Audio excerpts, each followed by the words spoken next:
So this is the Financial Times series on President's muscular foreign policy has left Ankara more isolated and angered NATO allies. This is a completely stupid and untruthful and dishonest heading, as is the content in the copy, because if Erdogan is accused, as the Financial Times accuses him, of following a policy that alienates some of the other countries, then the same kind of allegations and criticisms could be applied to almost all the regional kind of powers concerned, including Israel. Now, Erdogan's personality is not any different from the personality of the Israeli prime ministers, the series of them, and most certainly not that of the current incumbent in the post of Prime Minister of Israel. Nor is Erdogan any different from the Italian neo-fascists. And most certainly, Erdogan is not worse. In fact, he is not as bad as some of the Eastern European heads of state. So what is the Financial Times' problem? The problem is not contained in the evidence that the Financial Times actually relates to or refers to. The problem is the agenda against a Muslim country being significantly established in government, and that is the whole problem. And for example, the evidence that the Financial Times mentions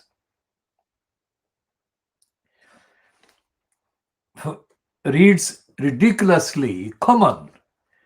Mr. Erdogan, who most analysts believe wants to remain in power for as long as possible, has used foreign policy for domestic political gain. And then it goes on to accuse him of comparing the German government to the Nazis and advising French President Emmanuel Macron to seek mental treatment. Now, these are not given the contextual detail. Macron was not only in need of mental treatment, but he was being condemned in far worse terms by ordinary Muslims across the many Muslim countries, including Muslims in Bangladesh, in Malaysia, in Indonesia, in Pakistan, and in India. So Erdogan is not doing anything really exceptional, especially not exceptionally uncommon. He's doing something that is felt. He said whatever he said about Macron as an anti-Muslim and racist, that is commonly accepted by the vast majority of observers, that Macron is hostile to Muslims and is a racist.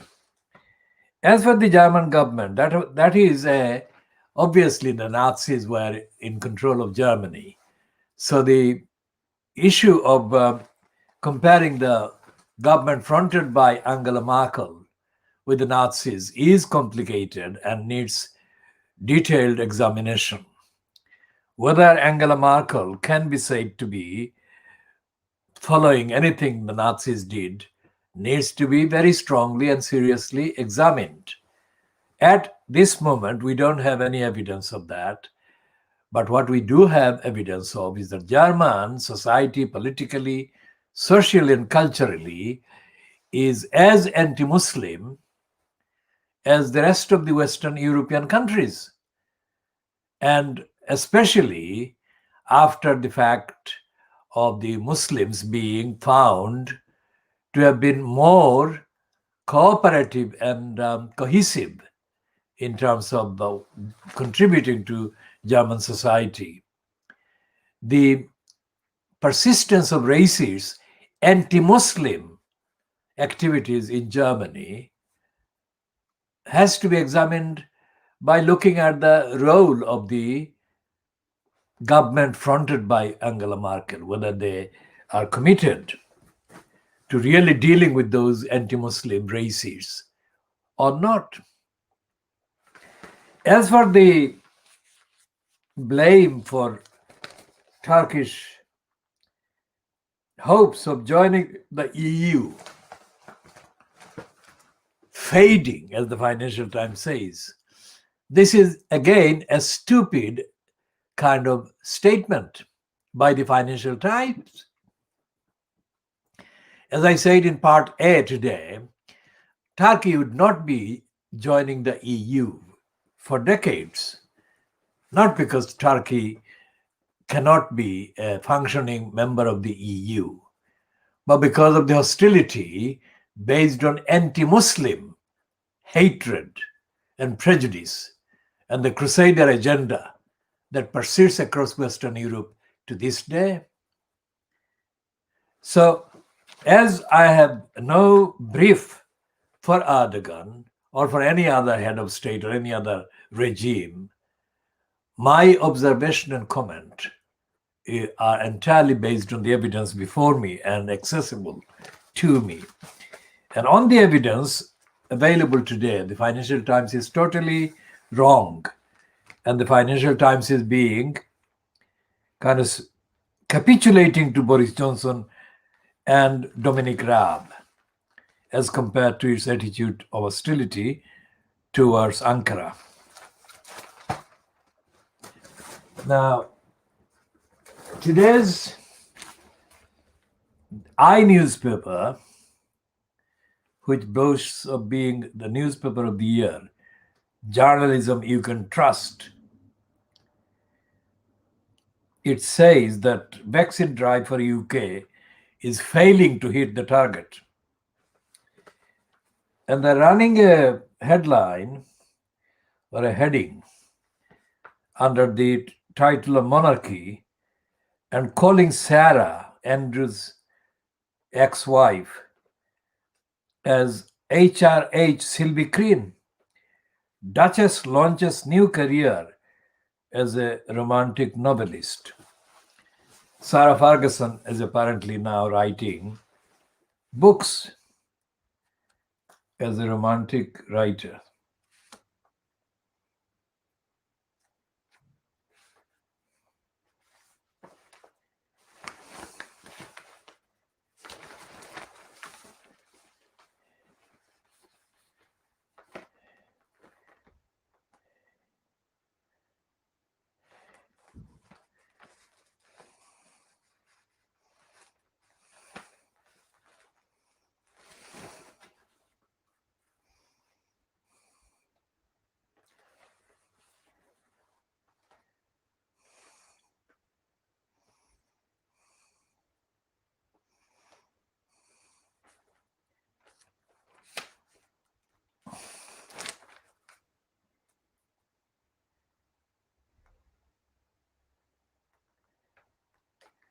And this is a very interesting piece about MPs have been reprimanded for asking staff to travel to work in Westminster despite the lockdown and Tier 3 and Tier 4 rules in place over recent months.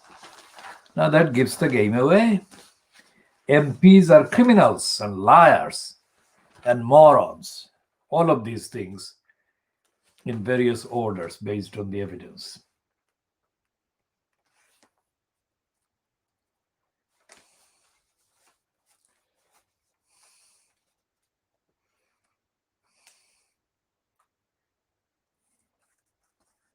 And they are saying that Kamala Harris says that we are better than this, and they will be elaborating on this in a long piece in the newspaper on Thursday.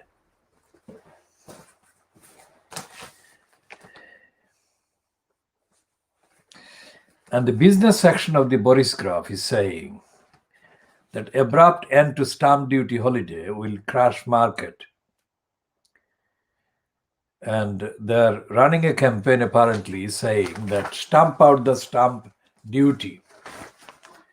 The stamp duty is the tax that is required of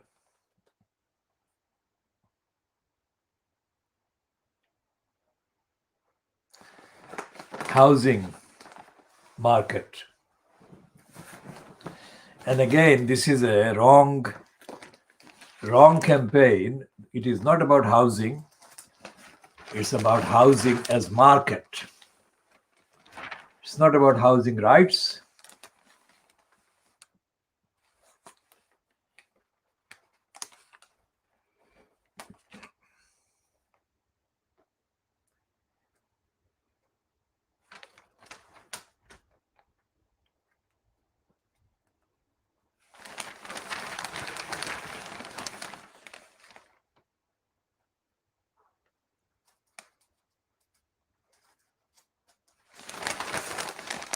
And there are assorted other market-based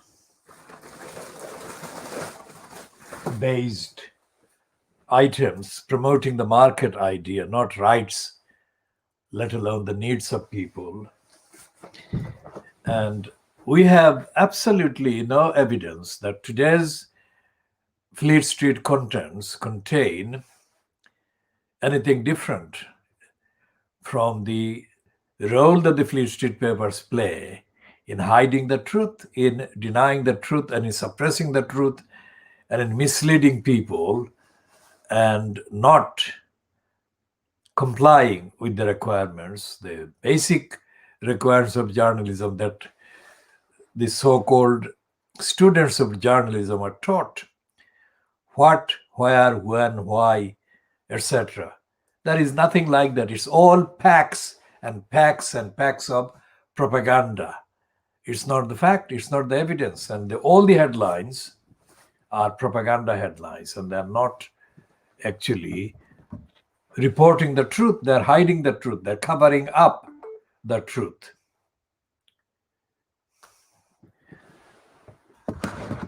And we have no reason to believe that the newspapers or the mainstream media, the Fleet Street papers or the broadcasting counterparts will change the course or the role or the line or the narrative in the foreseeable future.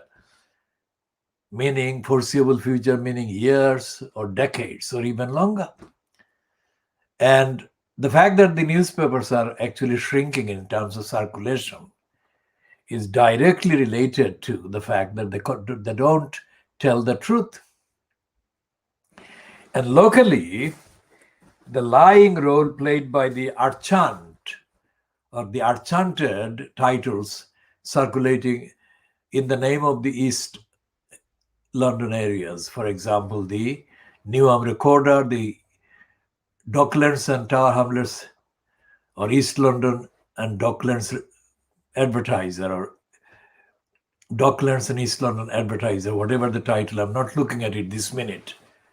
But it used to be the East London Advertiser, which our movement has been calling East London Idiotizer for nearly 30 years now. Because of the idiotizing role of the contents.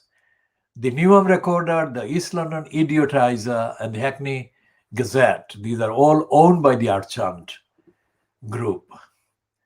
And the Archant Group is a self-confessed group of liars, as they admitted, as their so-called digital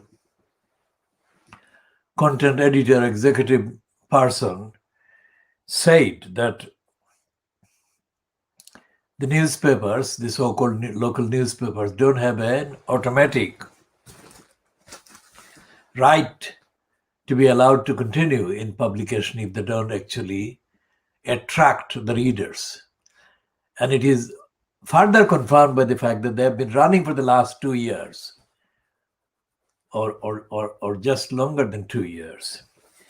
An online appeal for readers or people who view them to make contributions to them for their survival. And it is absolutely stark. The woman who is apparently the editor of the two titles, the Newnham Recorder and the East London Idiotizer, Leslie Jones or something, is so stupid that she equates journalism and authenticity and accuracy with somebody being called a journalist on one of their titles. No amount of superior research, empirical, ethical, evidential, corroborated materials constitutes journalism to her. So that is stupid beyond condemnation. And it is like the likes of her that have actually lowered any relevance that these titles, so-called, might have had in the past.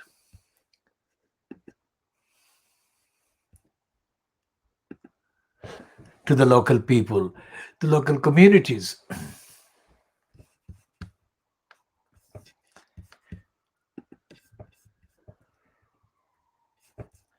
And there is no evidence that the titles actually want to tell the so-called readers or the advertisers the truth about what the local councils are doing.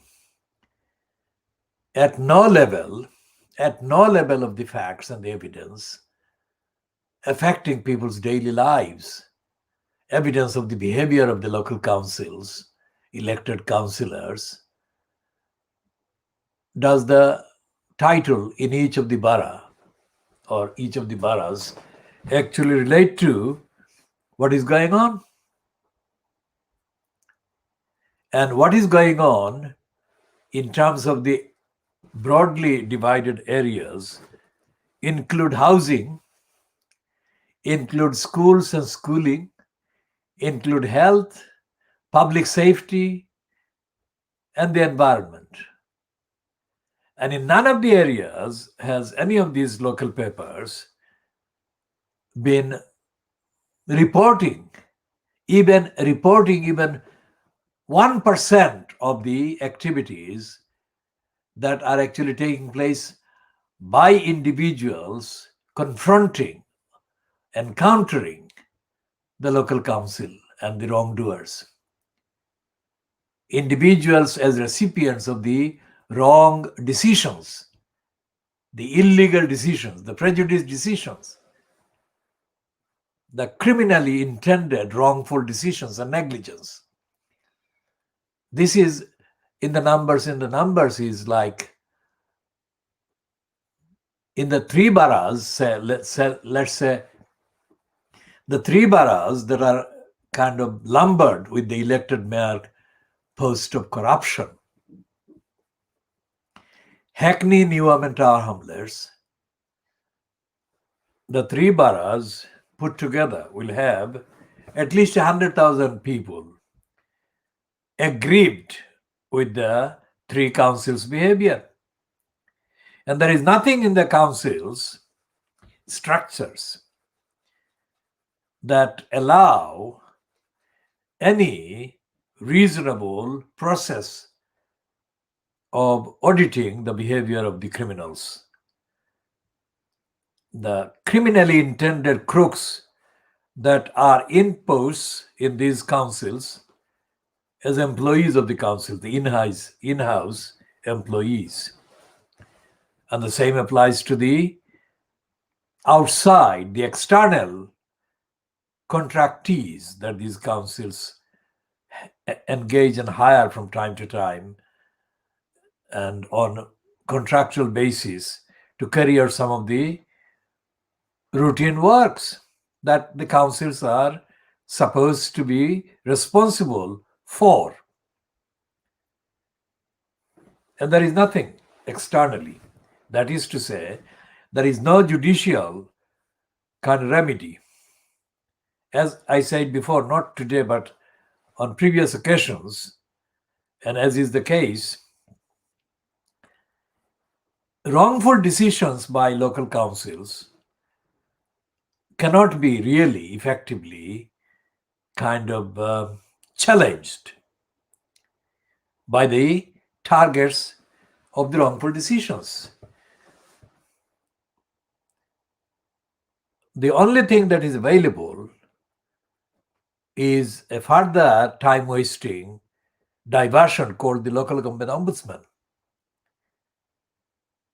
which is ridiculously, uselessly irrelevant. It takes time and it doesn't acknowledge receipt of complaints, and when it does, it doesn't uphold the complaints. By any standard of evidence, as based on the, let's say, standards of objectively kind of established evidence, followed, say, in 5 or 6 different jurisdictions, the evidence submitted to the local ombudsman is dismissed irrationally. And the same applies to the courts of so-called courts of law. And the substantial forum that is in theory available is the High Court, Queen's Bench Division, which we mentioned in the previous part A. Queen's Bench Division is where applications, listen to this, applications seeking permission to apply for judicial review. Application seeking permission to apply for judicial review of executive action. Now that gives the game away. That means that a person who has been victimized by or attacked by the wrongful decision of the executive action can spend the rest of their lives pursuing that application process. It's a nightmare. So what exists in Britain, so-called civilized country, mother of parliament and democracy, and the assumption, the myth of all of that, perpetuated by the liars called Fleet Street, is the culture, is the reality that is comparable to that film, The Prisoner. The Prisoner, the film, which featured Patrick McGoohan, whose refrain was, "I am not a number." It is the same kind of fate, horrifying and horrible perpetuation of denial and obstruction and lying that is inflicted on the victims of the intentional criminality and lying by the local councils in East London. And this can be extrapolated to apply to other councils in other parts of London and England and in the UK. As we said before, not today, but in previous parts and broadcasts, the Private Eye magazine runs a page called Rotten Boroughs Column.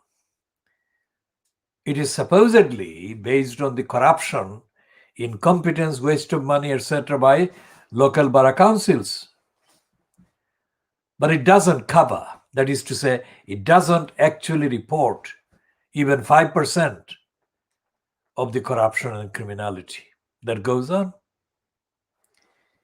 And there is no case, as far as I can remember, based on decades of studying this page and this column, there is no case that has been effectively brought through the court system bureaucracy holding a single crook councillor or crooked mayor, holding them to account. Hasn't happened.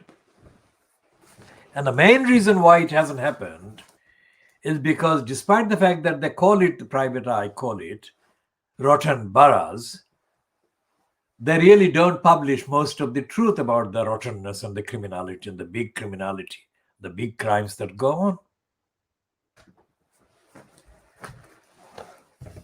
So it is in context of that we mention the fact that the Private Eye, the same magazine,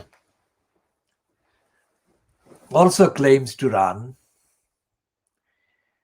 a section, it's longer than the Rotten Boroughs page, called Street of Shame. Remember the name? Fleet Street. We call it Fleet Street.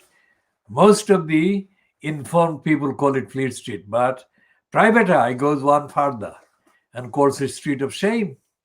We could go even 2 stages further and call it Street of Criminality and Crime and Racism and all the other things. But just looking at the Street of Shame name, Private Eye runs a regular column fortnightly, because Private Eye is, what we call it private lie, but again, in the case of, just like we said about the Murdoch, Dirty Digger Murdoch owned controlled scum, we call it Private Eye when we actually mean to call it private lies and private lie. So the Private Eye, which comes out every fortnight, it's not a weekly paper, it's not a daily paper, it's a fortnightly magazine. And it runs that section called Street of Shame.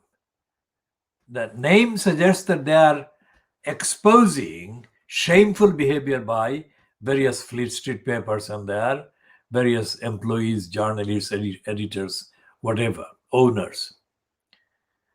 But a close, long read over decades will show that they are just tempering, and they are doing even less than tickling. They're doing less than tickling because they don't actually go into the agenda being pursued by the owners, the agenda and the narrative being pursued by the journalists, so-called, the agenda and the narrative being pursued by the editors and the controlling decision makers.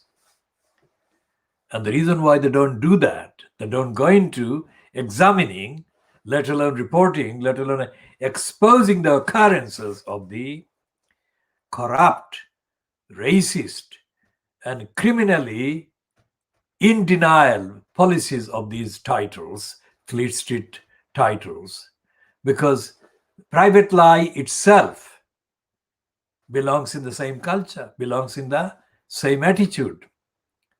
So what they're doing is tinkering with the surface. That is just touching, modestly touching. They're not exposing anyone seriously. And again, after studying this section for decades, I cannot see any instance. There is no instance, including during the Levison inquiry, we'll come to that in a minute,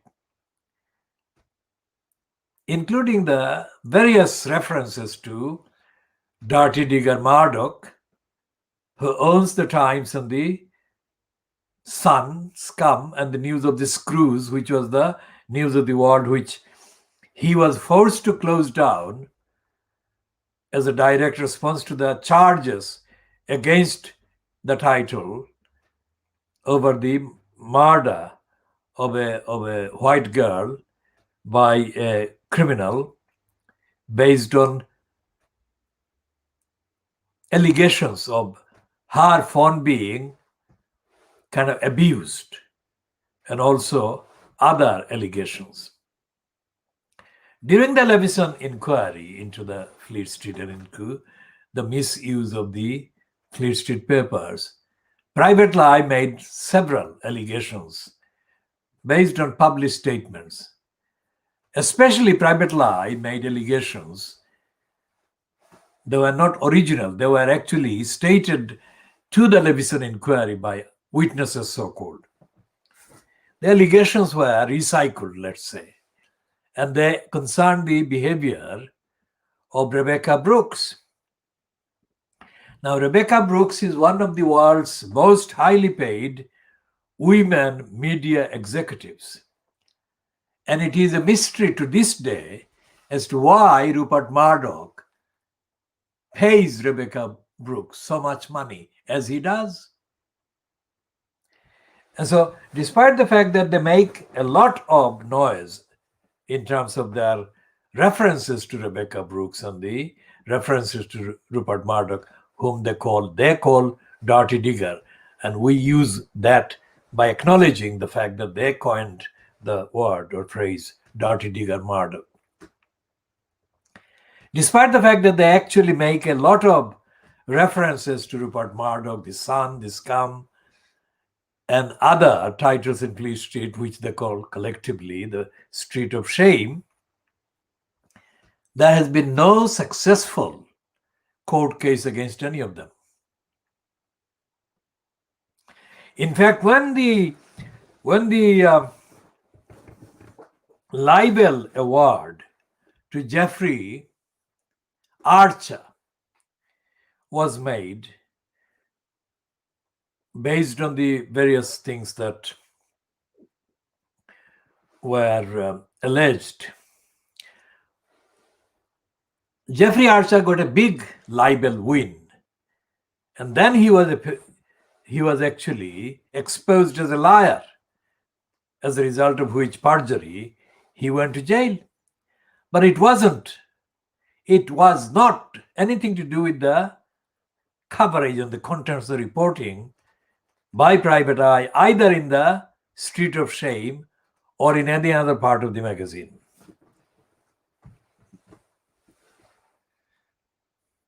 So when that series of libel cases and reversals took place, Ian Pissoff, in other words, Ian Hislop, whose name I have edited as Pissoff, going back 30 years or more, or just about 30 years, I think, in public. Ian Pissoff appeared on TV screens and standing as he was filmed outside the High Court, and he expressed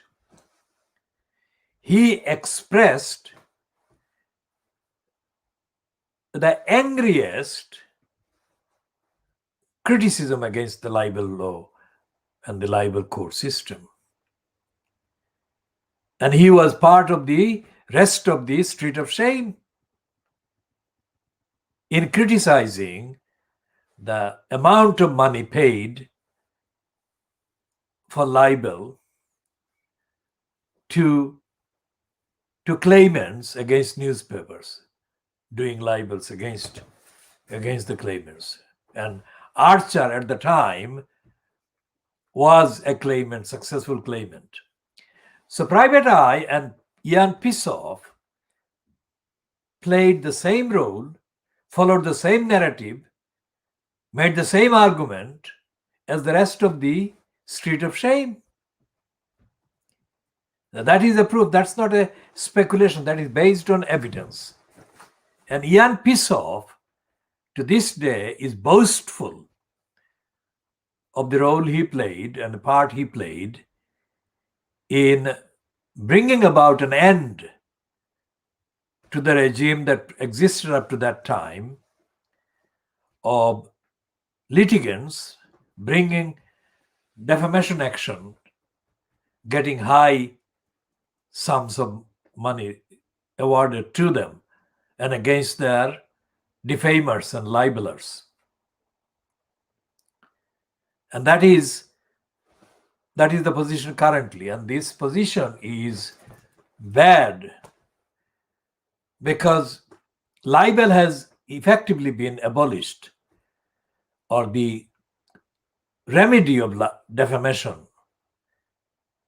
has been abolished for most of the people who are not billionaires. Nobody has pointed this out, but that is what has happened. Because you have to prove that you have actually suffered actual damage by the particular defamation you have been caused. Now, that is not possible. The attack on the integrity and reputation of a person cannot be calculated in money terms, in terms of relating the two together, the correlation between the actual libel and any actual damage is impossible. So the only successful way that a libel action against a libeler can be brought in a sustained way is when and where and if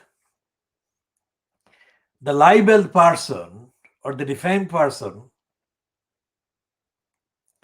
has got limitless amounts of money to pay the licensed law traders and carry on arguing at the most superficial, up to the most superficial level of the arguments, and they can get remedies, which is what is happening now.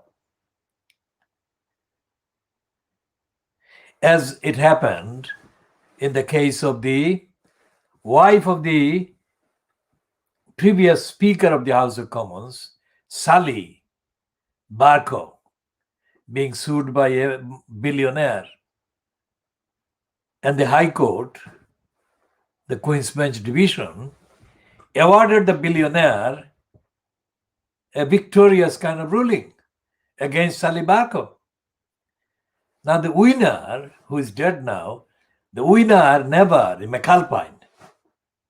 McAlpine didn't need the money.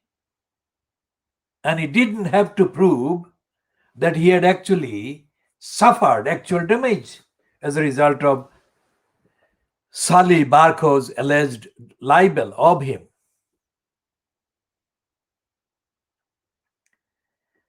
And so the victory was in principle a victory for McAlpine and a loss and a defeat for Sally Barco. Now, Sally Barco's libel or defamation was very, very tenuous, very thin. It was 1/1000th of a percent libelous of McAlpine. But McAlpine's lawyers and the corrupt High Court allowed that to be expanded into something very serious and very damaging to McAlpine. Indeed, it wasn't. Sally Barco only tweeted, "Why is he trending on Twitter? Why is McAlpine trending?" That's all she said. She did not call him any offender. She did not call him a liar. She did not call him anything,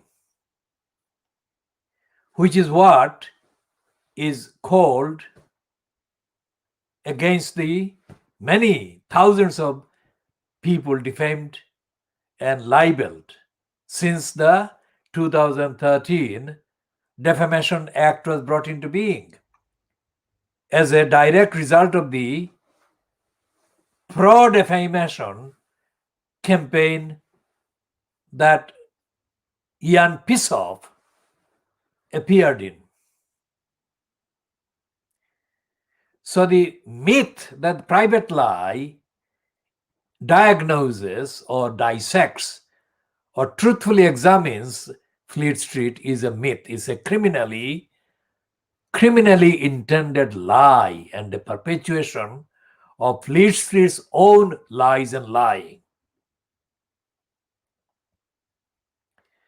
None of the serious issues, including poverty, hunger, starvation, or the mass murders of the most vulnerable people by the DWP, which withheld their benefits, thus forcing them to commit suicide, as part of the agenda devised by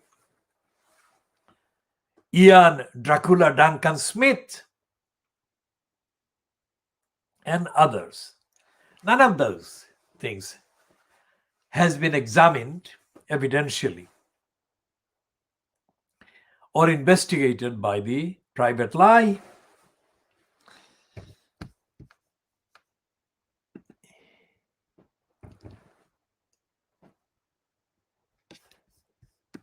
And the costs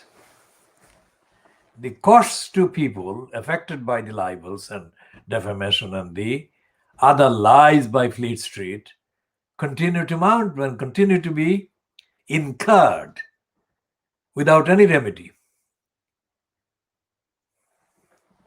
Now, it is still the case as I speak, and I speak on Wednesday, the 13th of January 2021. After years of publishing, Private Lie does not carry anywhere near reasonable, rational, accessible kind of contents about the courts of law. Even when Paul Foot, whom we have discussed and identified as a racist, even when Paul Foot was involved in writing some of the pieces in Private Lie, and especially when he single-handedly carried on running short pieces about Girpal Vardi. Now, Girpal Vardi is a man of the Sikh faith, S-I-K-H, Sikh faith, who was a metropolitan policeman. And he was framed by other metropolitan police persons. So his case became several cases, and Girpal Vardi is no longer a police person, but he's still around and still kind of partially interested in some of the things that his cases illustrated and contained. So even when Paul Foot was reporting about Girpal Vardi, his reports were not complete or full, not about either about the Metropolitan Police, either about how the Metropolitan Police is operated, and most certainly not about the widespread racism that dominates the policing agenda in London and has done so for decades.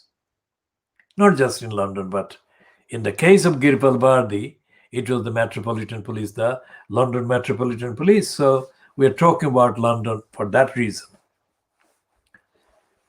So Private Lie, contrary to the claims by Ian Pissoff that it is the best-selling magazine and all the other things and only investigative magazine, it is not any of those things. The reason why it is better selling than the others is because the others are so much worse. The fact that the others are so much worse than Private Lie doesn't make Private Lie better.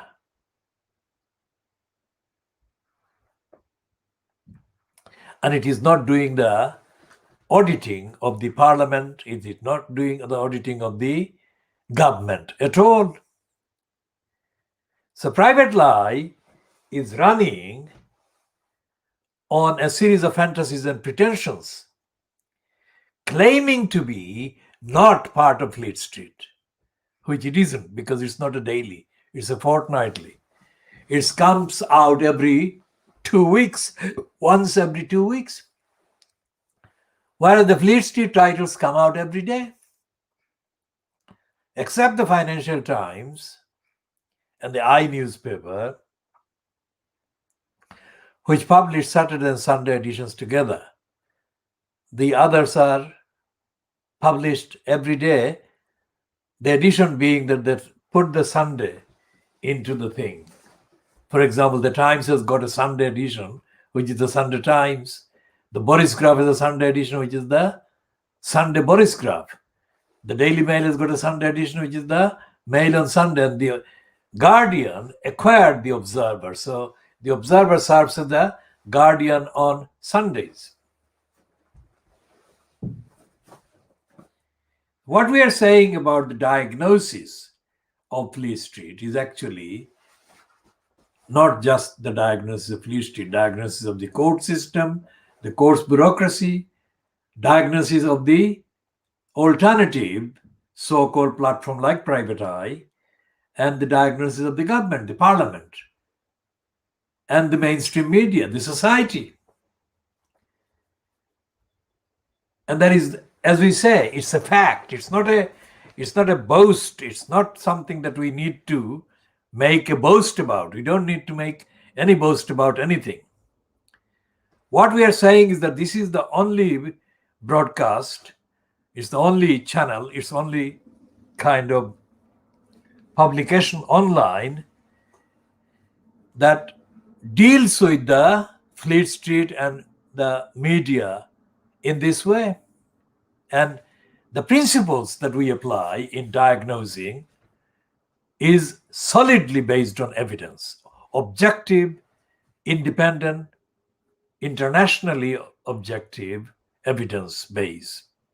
So you can extrapolate the same principles and apply these principles to looking at the role and the contents and the narrative followed by the counterparts in the USA. For example, there are two areas. One is Los Angeles and the other is New York.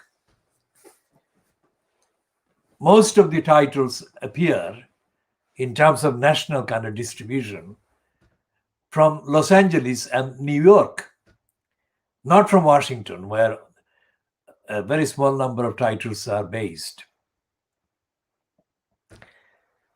So, and the same principles can also be applied to France, to Germany, and to other parts of the Western European kind of part of the continent. In fact, talking about Turkey, when we shall look not now, but we shall look later, another time, another date, or on several dates in the future. We shall be taking looks at the Turkish newspapers, or newspapers Turkish from Ankara and other parts of Turkey. And we shall do the same with the case of the Iranian publications.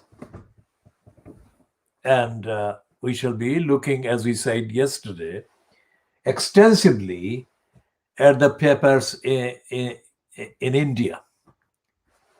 And we shall take it to Pakistan and to Bangladesh. And it is a prospect that we dread, because none of the countries in the subcontinent of India, Pakistan, and Bangladesh is there an investigative media. Not at all. Which is dreadful, absolutely dreadful. And it is costing lives. It is destroying lives. It is ruining people's rights and it is denying people's rights. Happening in India, happening in Pakistan, happening in Bangladesh.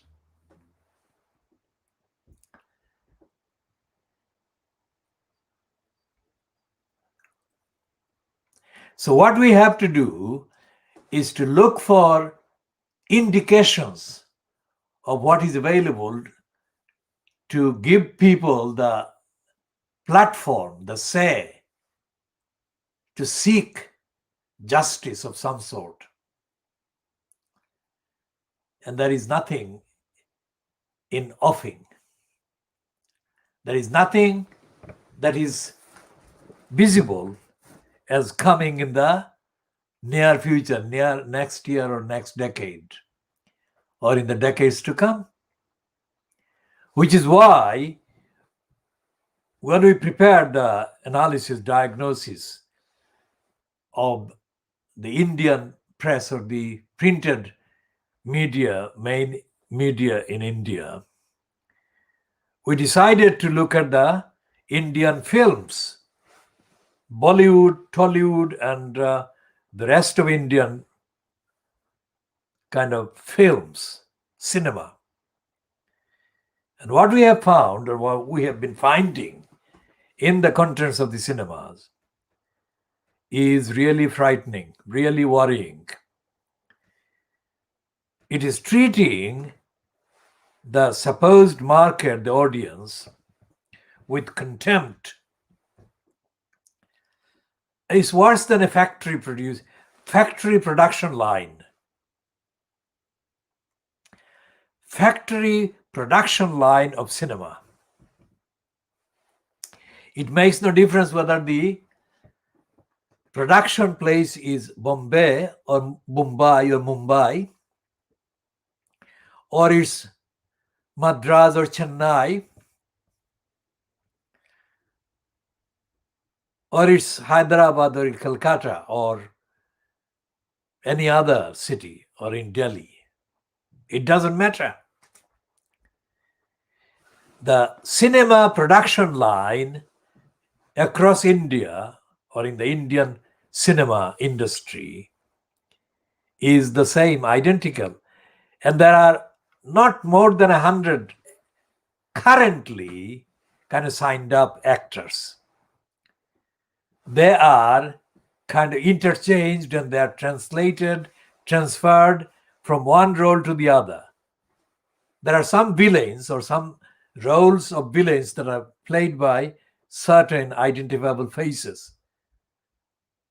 But in other productions, the so-called blockbusters, the same actors take on the roles of the saints and the persons doing good and opposing corruption and criminality and gangsterism and don kind of domination by dons and crooks. But essentially, the cinema industry in India is doing severe disservice to the people of India and wasting very important time and opportunities. Because the actors that are used, many of them are abused and misused, of course. But the actors that are used essentially, or employed or engaged or kind of commissioned, many of them are very talented with potential for doing very good cinema, very good acting and very good role playing. But they're not getting the scripts that they deserve, and the scripts that, most importantly, the audience, the people of India essentially deserve.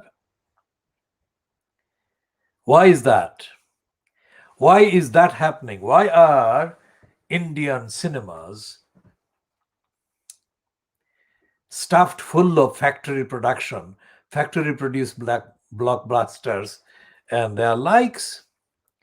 Why shouldn't there be intelligent, rigorous, and truthful, revealing, socially really revolutionary, liberating contents and scripts? What is holding them back? Most of the credit lines on the blockbusters acknowledge thanks to several companies and persons, which can only be about money that they get donated to the production of this particular film or that particular film, which is understandable, which is acceptable in terms of transparency. But should this process be as repetitive, as ominously repetitive as it has been growingly, evidently becoming for the last 30 years or so? Coincidentally, most of the actors, not all of them, most of the actors, let's say, being given leading roles or leading parts, both male and female, appear to be about 30 years old or in their 30s, or in their late 20s, or in the mid 20s, late 20s, or their mid 30s up to that time. Are they being given the opportunities that they could actually use to make their marks in playing significant roles, memorable roles, for liberating and entertaining at the same time? We shall be looking at those questions and those issues and the evidence. Both in India, because the number is so great, it's 1,200 million or 1,300 million people, or even maybe 1,400 million people in India. Whereas in Pakistan, it's, let's say, 250. I'm not looking at the statistics now of either country. And in Bangladesh, the same or similar number. Altogether, just under, let's say, in the subcontinent, including Sri Lanka and Nepal and other kind of smaller countries, there are about 2 billion people, 2,000 million people. It's a huge part of the population of the world. Are they getting the service that they deserve? From their media, from their cinema, from their governments?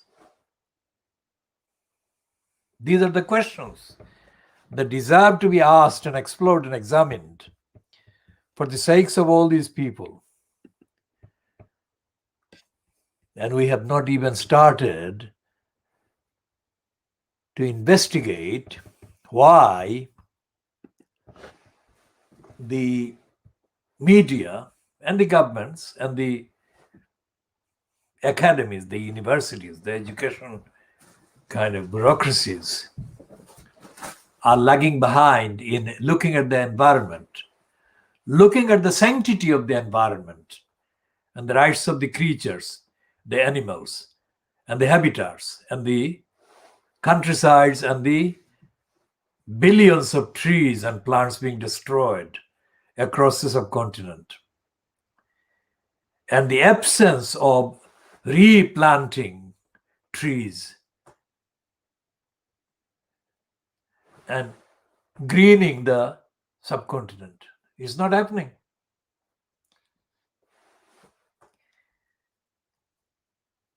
And the question is, why?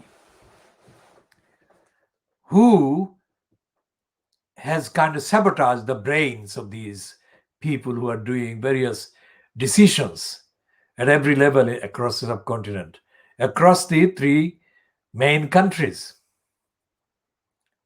Well, we include Nepal as well, but for various linguistic, cultural, and historic reasons, Nepal is slightly out of the range, but it is part of the frame, overall frame. And why is nobody stopping the destruction of the Everest mountains, of the range of hills? Why are these hills being climbed?